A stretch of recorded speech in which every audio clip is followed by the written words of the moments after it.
Surrey, Hampshire border. I've got 3 sons. I'm a forester by training from Edinburgh University, and 2 granddaughters and 2 cats. And my partner Pete, as you can see, a typical sort of knight in shining armour that any girl would love to have alongside her in an adventure. And he's an insurance man, 3 daughters, 1 son, and a climbing instructor, all that sort of Superman thing. And between us we've started a little charity called Climb for Tibet. And the Dalai Lama is our patron, and we're very delighted. And he says the best way to try and help the situation in Tibet, with all its imbalance, is to actually build schools in Tibet itself. So that's what we've done in the last few years. We've raised about £107,000 and funded 6 schools actually in Tibet for little children like this little nomad girl who, without Western help, would have no chance whatsoever of any sort of education and any sort of way of being able to live in the world that they find themselves in today, and being able to read and write. So I'd just like to share a story behind one of our schools that we've funded. This is a monk called Lobsang, and we met him one day in Dharamsala. We'd been to see the Dalai Lama, and he was waiting outside for a blessing for his project, which was building a school actually in Tibet, where he came from. And when the Chinese army had moved in 1949, they'd murdered in one way or another about 10,000 of the 12,000 people in his area, including the 200 monks who were lined up and shot in front of his family. His father was put in jail for refusing to denounce the Dalai Lama, and his mother said, "Please don't beat my husband." They were beating him every day. So they beat her as well, and she died from the wounds. And Lobsang, as a young child, escaped over the mountains with a group. He said it was quite good. There was about 30, and only a couple died on the way. But then he studied to be a monk in the Tibetan tradition in India. And so we met him at the end of his 12 years, and he said to me something I've never forgotten. He said, "You know, for 12 years I haven't felt any anger in my heart."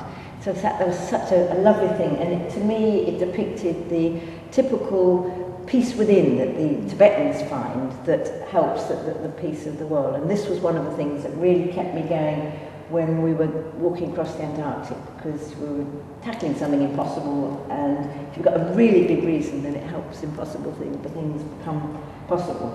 So Lobsang's story really just illustrated for me the wonderful Tibetan spirit for helping the peace of the world. The other thing we do in Climb for Tibet is we collect messages of peace. So these are many from children, from all walks of life, from all around the world. These are from a group of Girl Guides. And we collect them, and why do we collect them? Why do peace messages make a difference? Well, life can be very confusing. This is a picture near me, they're rebuilding the A3, and obviously which way do you go? And I think to write something, knowing that it's going to get sent off from some really important place, really helps you find clarity. So I think peace messages are about finding clarity within ourselves, which help ourselves within our own consciousness, if you like, and then which helps your family and the community and out into the world. And also, I think the peace messages help at a greater level. Obviously, if enough people are sending out loving, positive thoughts, then it's going to make a difference in the world. And I believe that is greater than the sum total of the parts of this coming together to make a difference. And the Tibetans, of course, too, believe that if you fly peace messages on prayer flags from high places, I'm sure you've seen them all from the Himalayas, around the Himalayas, then it's a way of sending peace and harmony to all beings. So this is the thinking behind our peace messages that we collect and people send from thousands and thousands come in, and we take them to high and far places and we speak them out to help peace and harmony. So where have we taken peace messages over the last few years? Our first peace climb was to the point furthest from the centre of the earth, which is actually in Ecuador in the Andes, a mountain called Chimborazo, which is actually the bit of our earth that sticks out most into space. It's the furthest point of the earth. So we wanted to take peace messages there, the kind of the highest aspirations from people's hearts to the highest place we could. So that was our first peace climb, and then we took them at the millennium to the point at the millennium nearest the sun, which is at that particular moment in the Andes as well, Chile-Bolivian border, a mountain called Ayacucho. And we had this lovely image of a Tibetan and a Chinese boy hand in hand in brotherhood as a symbol of the way forward into the new millennium. And we take the peace messages to sacred mountains in Tibet, Mount Kailash, the highest symbolically spiritual mountain in Asia that many of the Asians really believe is the most wonderful place on earth, Mount Kailash. And then we have Mount Shishapangma and Mount Everest, of course, the highest above sea level. We've sent peace messages off from the middle of the Pacific Ocean, a mountain called Mauna Kea, which just happens to be the tallest mountain in the world because it starts as a volcano 5,000 metres below the ocean and then 4,205 above, so it's just a bit taller than Everest. And we've sent off peace messages from the top of the world, from the magnetic North Pole, the 1996 position of the magnetic North Pole. And here we burnt the messages into the sea ice and sent them off.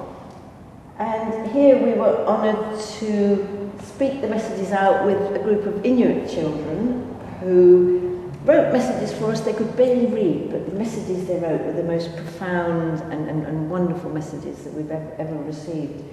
They were all about how the world is all one team and we need to all work together as one. So I was very touched by that, particularly because the Inuit culture is really in the process of being wiped off the face of the earth by global warming and the Western culture obviously causing all that. And of course it's destroying the polar bear and everything. So it was very touching that. And I came back from the Arctic thinking, I've got to keep this work going. Somehow I've got to keep collecting peace messages and sending them off. And one day I was kind of guided to look at my globe at home, and I put my hands around it and I kind of sensed the energy that we were sending off, and I realised that the Himalayas and the Andes were exactly opposite on the globe, and the peace message energy was balancing out. North Pole, South Pole was balancing out, and Pacific and Africa was balancing out. So that meant we were actually in the middle of creating a multi-dimensional six-pointed star of peace across the earth.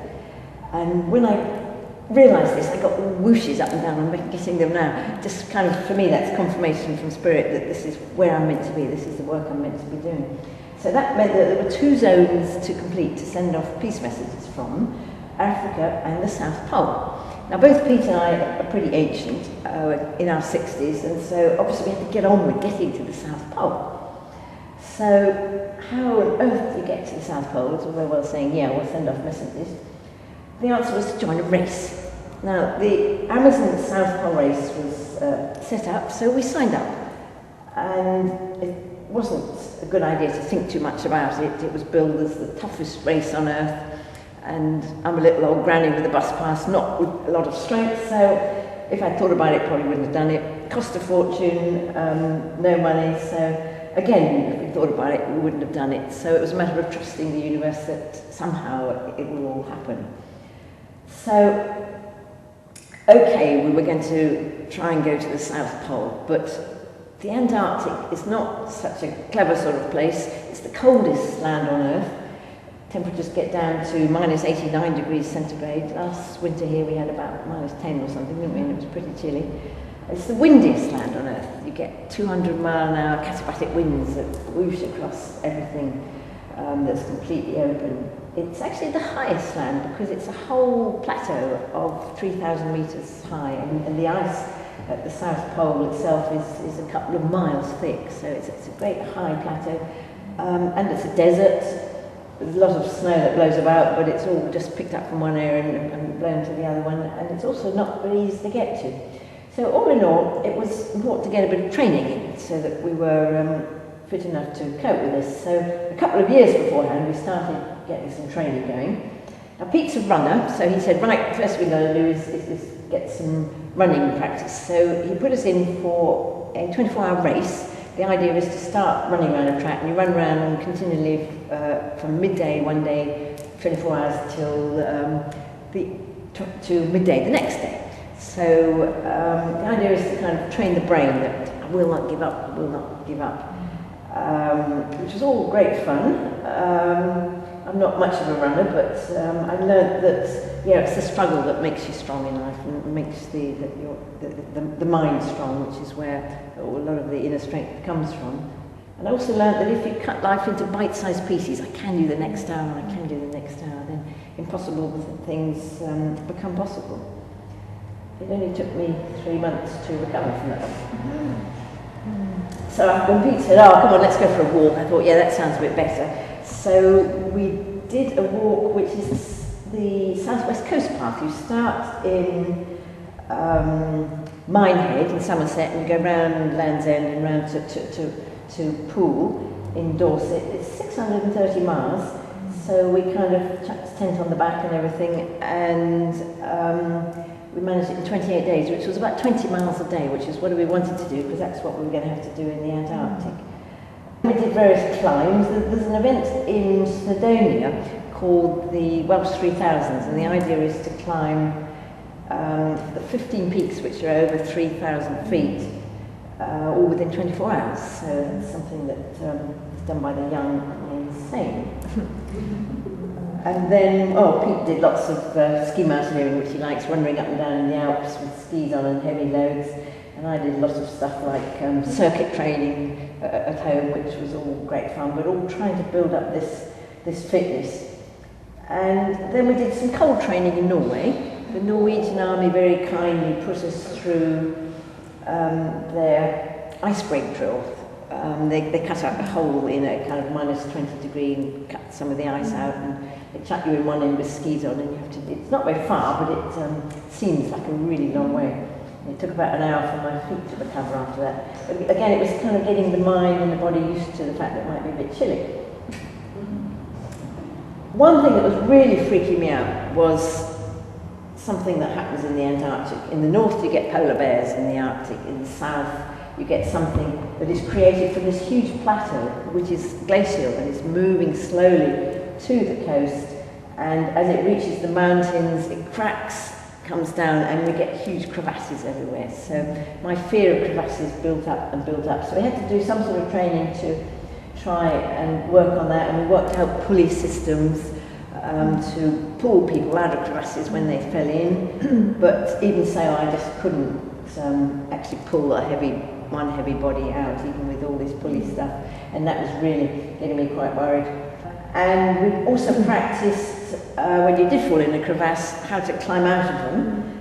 And so, kind of James Bond style. So this one, Pete looks like he's got an ice axe in his head, but he hasn't really. He was just trying to practice climbing out. You had to just cut off all your survival equipment if you fell down, so that at least you could get yourself out. That was the plan, anyway. And of course, our lovely tar pulling, which culminated in the world record from Eastbourne to Winchester on the South Downs Way pool. And that was the kind of putting together of all the fitness that we've been trying to do over the months to get the body, because it was just simulated pulling the sledge so well. So finally we were ready after 2 years of training. In fact, at the age of 60, I was the fittest I'd ever been in my whole life. So that focus was really, really good. But not so for Pete, because within about 3 months of going, he decided he had to have 2 major operations. One a heart operation, a major heart operation. And in fact, the surgeon said that it was the first time ever anybody had come to him and said, right, I want a major heart operation so I can walk across the Antarctic. So he was a little bit under par for that one.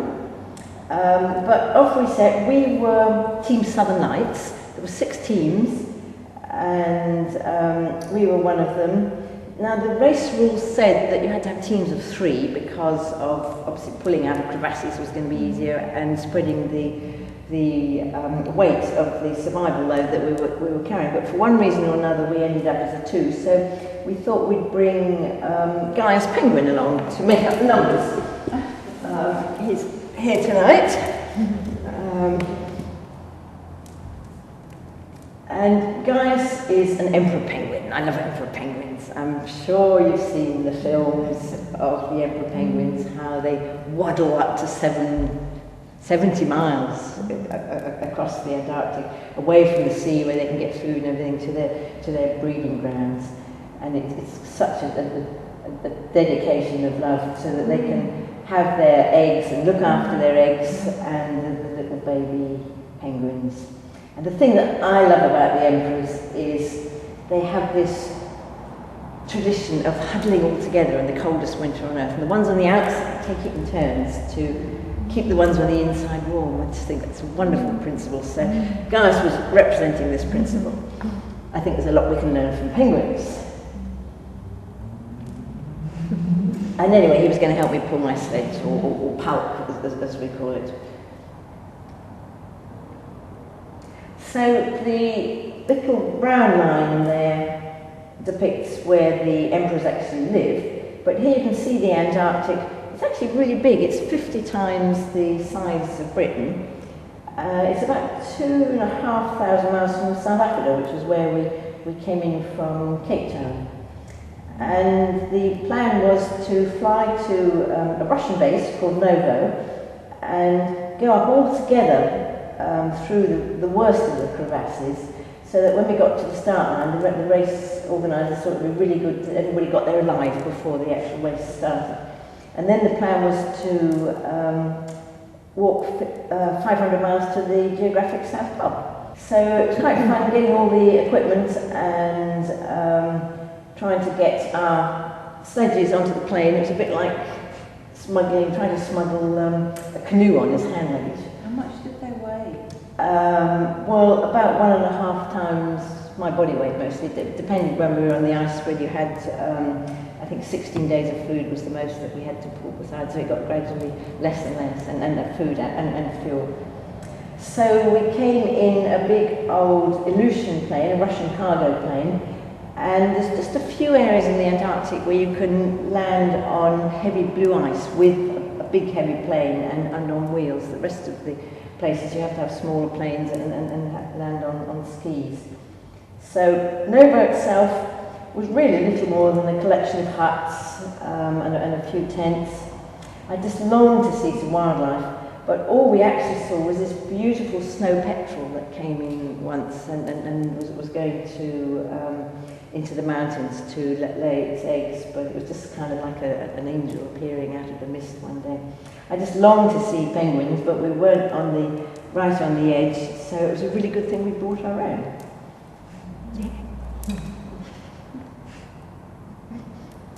So off we set through this area where all the mountains were. Totally beautiful, absolutely lovely. I'd never seen anywhere so beautiful as this, with all the rock coming out of the glacial ice.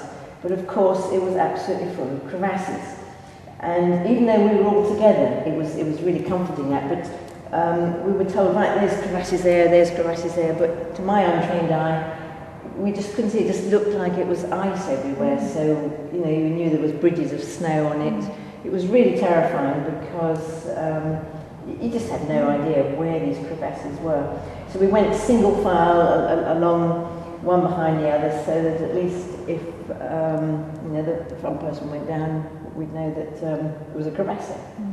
In fact, we had with us 2 backup vehicles. They didn't know if they were going to get there. Nobody had ever driven 4-wheel drive vehicles across the Antarctic before. They were specially adapted to be environmentally friendly from Iceland. And of course it was even more dangerous with crevasses with the vehicles, so they tied the doctor on a rope and put her out in front, and when she disappeared they knew there was a crevasse there, which worked quite well. And in the backup vehicles we had 2 film crews. We had a Norwegian crew and also the BBC crew who were filming on thin ice. You might have seen the programme. They were focusing on a couple of the celebrities, but all they really wanted to do was film Gaius, penguin. But we had Ben Fogle and James Cracknell, the celebrities that they were focusing on. And yeah, it seemed fitting that we had a little old granny with a bus pass competing against an Olympian gold medalist. So whenever possible, we'd put his strength to use, and James is helping us build a wall at that point. There was a lot of interesting stories going on with all the other competitors. In particular, this Irishman called Mark, and he was blind. And here we were in this extreme environment and thinking, you know, how on earth can we do this all? And you'd see him coping, and it was just so humbling. I'd kind of meet him wandering about saying, "Are you all right, Mark?" "Oh, I'm just looking for my pulp," or something like this, how he was coping. So it was really, really wonderful to see him doing that. But sadly, about 6 weeks ago, he actually fell out of a 2-story window, and he's now in hospital, and he's not sure if he's going to get any feeding from the waist down again, so that's really sad. But at the time, he was a great inspiration to me, particularly when we were in these horrendous blizzard conditions, and you could hardly see more than a foot or so in front of you.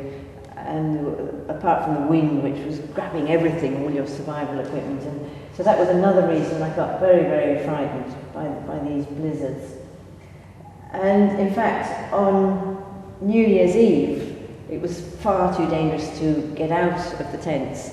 And Pete actually went to sleep, but as New Year came down and I watched it on my watch, my resolution, my heartfelt resolution with so much fear was, I will survive, I will survive. Something very primeval about that. And I did. And we eventually came to the beginning of the race, the start line, and everybody had their flags up, really emotive. And to me it was really important we had our Tibetan flag up that was representing the peace within that could help the peace of the whole world. Just the big reason, and that really kept me going on many occasions. And 16 of us lined up. This is all we'd been working for the whole of the 2 years to set off. I'm the smaller one in the middle somewhere there. And off everybody went absolutely flat out, apart from the 2 pensioners that plodded at an appropriate pace. And very soon, 360 degrees to the horizon in all directions, there was nothing but ice, and we were left behind. And it wasn't long before I realised that all my fear that had been building up about the hugeness of everything and the crevasses and wondering what on earth was going to happen, it wasn't the correct fear. What I should have been frightened of was what I ended up calling the crevasses of the mind, because we were absolutely on the edge all the time. The edge of insanity. You just couldn't think rationally. And you'd fall into these huge, deep pits and have to find a way to claw out. So that was the real problem that we really had to face, being absolutely on the edge, never having enough to eat, never having enough to drink, never having enough sleep, and just using huge amounts of energy in the day. So it's probably useful to go through a typical sort of day to give you an idea of what we got up to. So we'd wake up in the morning and it'd be light, because of course here we are in 24 hours of daylight and it's summer. So that was quite useful to always be light, but the first thing would be to get the stoves going so you could get some liquid to melt the snow, because you couldn't have your drink or porridge or whatever for breakfast.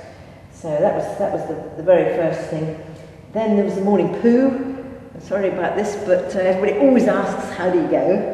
And there's only one answer, very, very quickly. We thought originally we were going to have to carry the whole lot out with us, which probably would have meant pulling 2 sledges behind us. But we were actually told that apart from just near the South Pole itself, you could bury human waste and the glacier would all eventually ground it down. So it was only human waste we were allowed to leave behind. The air here is very, very dry, so on a nice day you could put stuff out to air, like the sleeping bags. You get a thing called sublimation, which means that snow actually goes straight to a gaseous state without going through the liquid, so things dry up very, very easily because it's an extremely dry atmosphere. And of course the important thing is to attach everything so that it doesn't blow away, because everything you've got with you is useful for survival. And then in the beginning, when it was very warm, you could have a snow bath. And the idea is to cavort about naked in the snow and convince the body that it's having a wash. I think I'll move on swiftly on. Once it got a bit chilly, I couldn't actually do that. So then it's a matter of getting the tent down and putting all the equipment in the palks.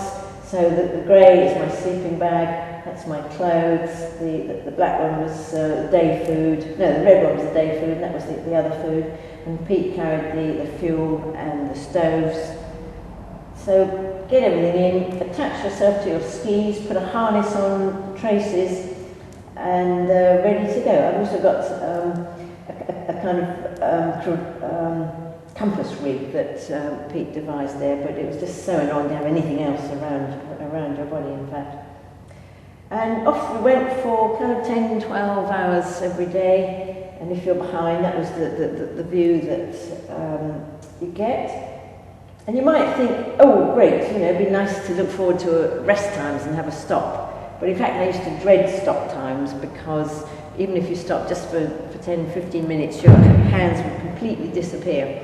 And you'd get no feeling. And it would take about 20 minutes, half an hour to get your feeling back after that. So it was not very good fun, but we had to stop to get food in, of course, and we'd collapse on the sledge, on mine because it didn't have the tent. Pete's had the tent on, and it was really hard to do everything. Somehow you wanted to help each other, but every single movement used a huge amount of energy, and the brain was in exhaustion for much of the time. And also, we had all these icicles on our faces behind the face masks, so even eating and even finding your face with about 3 layers of gloves on was really hard just to get food in. And in fact, we found we just couldn't get enough food in. But we tried to stop every 2 hours to get it in, but then we had to make every hour a stop to try and get chocolate in. Chocolate's the one food that you can eat, of course, frozen very easily. And it saved our lives many times. And the one thing I think in the day that was positive was that there was lots of time to be in your mind, and this is something I really liked. It kind of got away from the pain of the physical situation, and I could have lots of time doing meditations and playing with colours and trying to imagine everything. And I think this was one of the big advantages of being ancient, because the youngsters said, oh, they got so bored in their minds. But you know, there was all a wealth of life experience that we had. And a lot of the time, though, you just couldn't see anything. You had no definition. It was this really low cloud, and you didn't know if you were going over huge lumps of ice or where the horizon was or anything. That was really tricky. So we had to use various techniques to find our way. One of them was with a ribbon tied onto a ski stick, and you had a very steady wind, so that would give you a bit of an angle to follow all the time. But I was actually hopeless at following straight lines.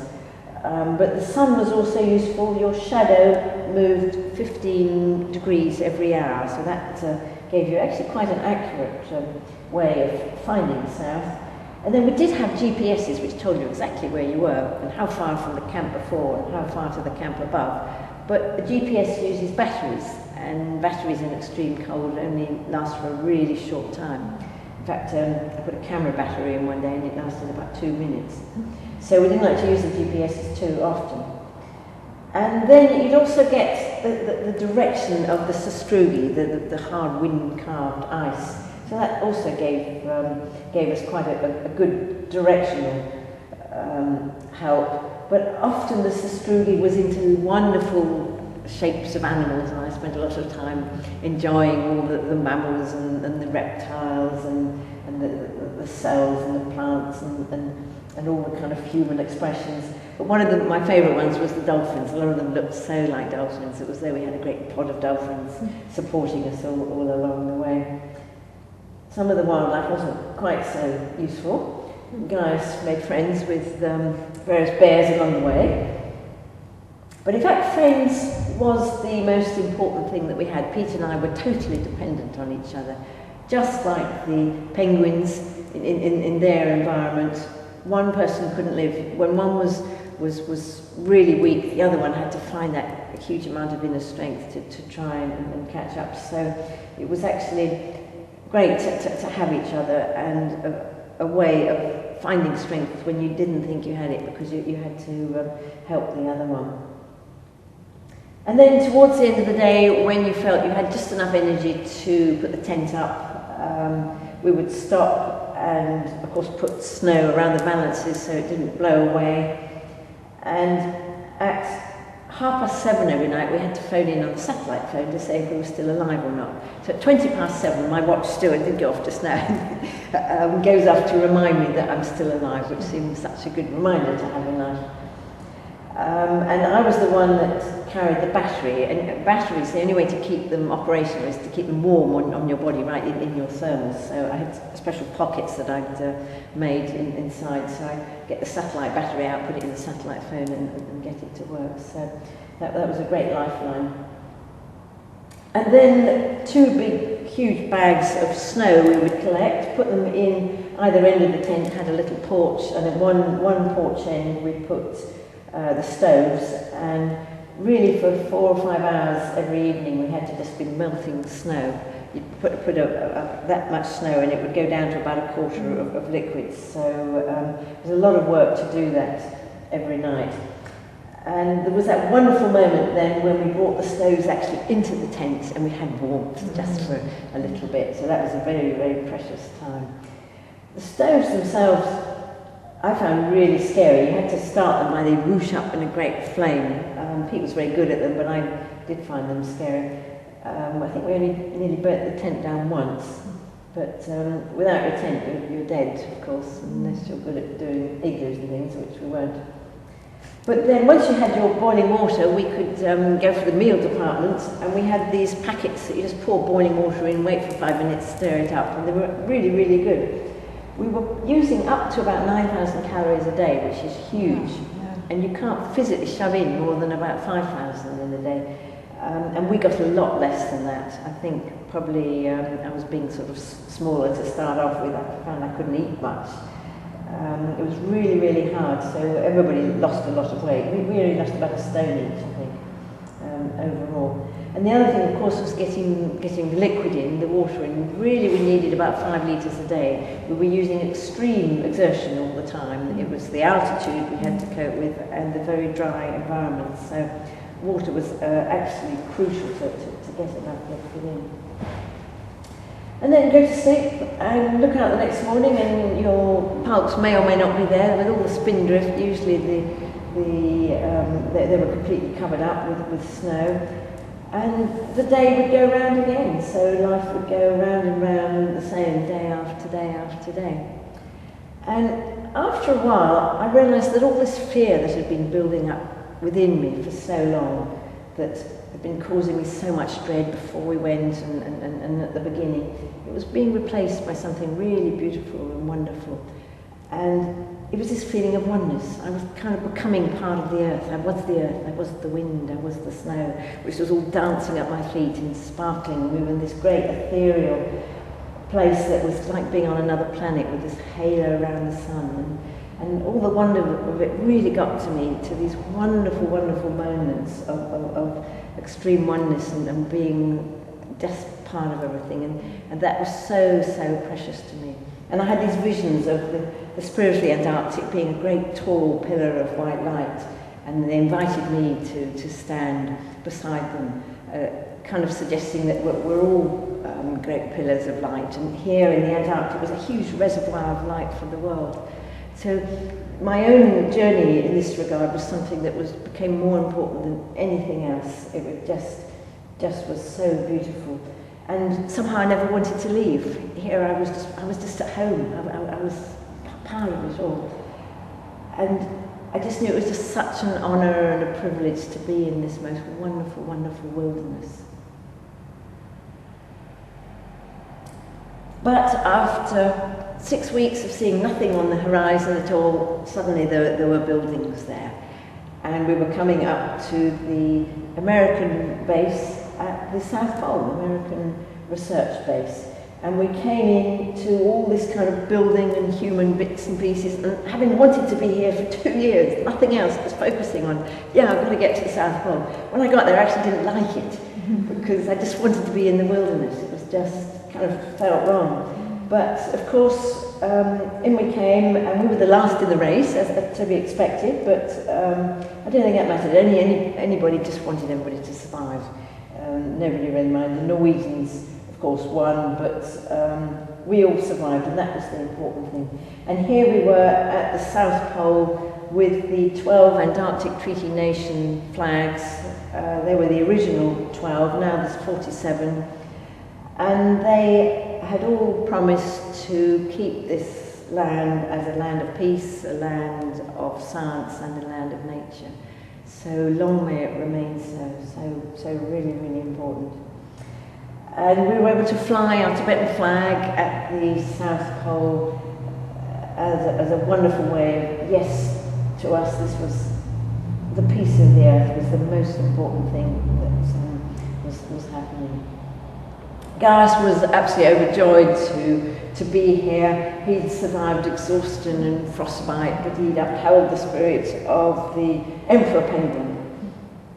But was this the South Pole? That was a ceremonial South Pole. The actual geographical South Pole is about 50 metres away, and just over my shoulder there is this little stick with a globe on the end that they actually have to move every year. We're on a glacier, and everything is moving at 10 metres a year, so they have to reset the geographical South Pole in January. We were there in January, so it was not far out of time, but this is the axis of the Earth that everything spins around.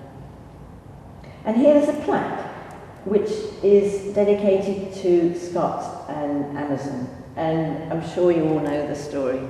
Exactly 100 years ago this month, Amazon, the Norwegian, sent a telegram to Scott, who was on the way to the Antarctic to be the first to get to the South Pole, and the telegram said, beg leave inform you proceeding south. And so the race began. So that was the last race to the South Pole.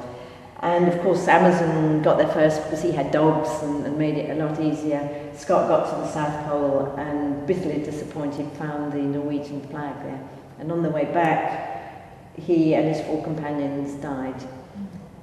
And I think only now could I understand the words that he'd written in his diary.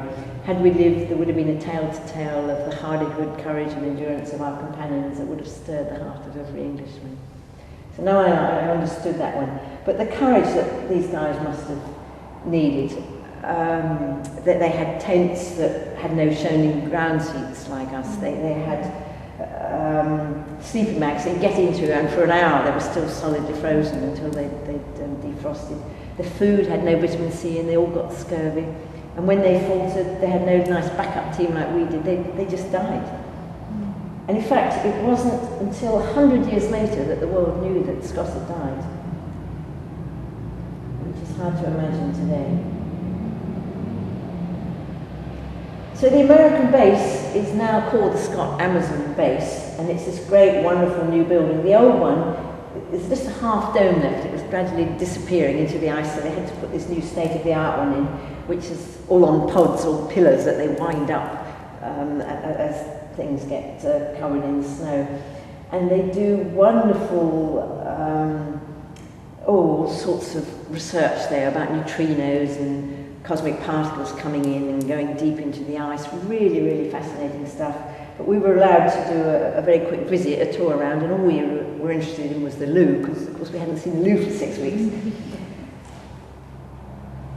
But we did see a picture of the southern lights there, the aurora, but of course because it was 24 hours of daylight we couldn't see them, even though we knew they were there. But it was nice as our team was southern lights to actually see a picture.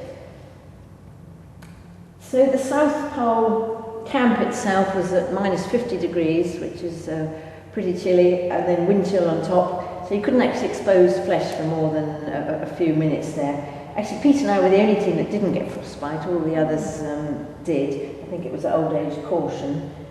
I quite like this picture. It's got an orb in. Anybody knows anything about orbs? They're meant to be angels that kind of look after you, and yeah, I felt really protected there. Except there was one morning we woke up and it was completely dark. We thought, help, what's going on? And a great whale of snow had come in the night with all the spindrift, so luckily we had our spade inside and couldn't dig ourselves out. But it had to be in a tent that we spoke out our peace messages, which was the important work. So we brought only about 1,300 on this occasion, and we spoke them all out within a tent with many of the other competitors, so from all nations of the world. And everybody was in a state of complete exhaustion. They'd given everything they had. And to me, this was actually really important, because when you're vulnerable like this, then you kind of let go of your ego, and you're sending out all these wonderful, precious heart messages, and you're kind of much more in a state of unconditional love. So that, to me, was really, very important, to speak the messages out like that.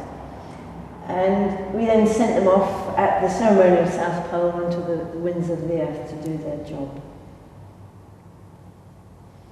And we'd actually brought with us a few of the peace messages from many of the children, and we wanted to leave them actually at the base, and we asked the Americans there, could we leave them? Oh, no, you can't do anything there. We don't want anything to do with peace. We won't join you for your peace ceremony.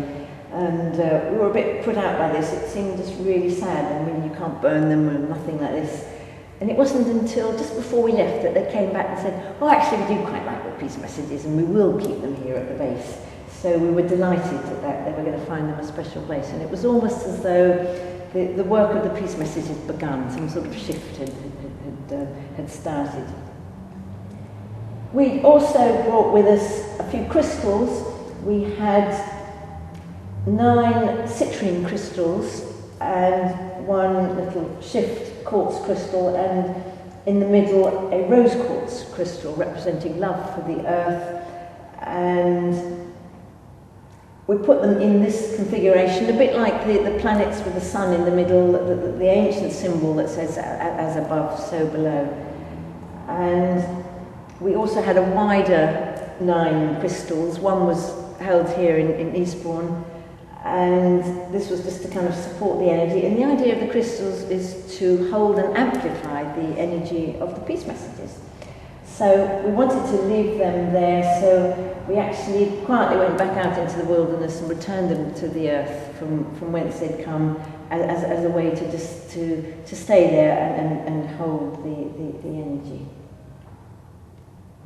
So our mission was done, and we had fired up the 5th zone of our 6-pointed star of peace through the earth, which meant that we had 1 zone left to do, which is Africa. So next year, we've just decided to go for the 21st of September 2011, which is the United Nations Day of Peace. And what we're going to do is take the peace messages to Kilimanjaro in Africa, the roof of Africa. And the plan is to collect peace messages from every nation on earth somehow. I don't know how we're going to do it. We're going to do it, bring them together to speak out at the top of Kilimanjaro, and then again in London in 2012 during the Olympics as a declaration of all nations coming together in peace.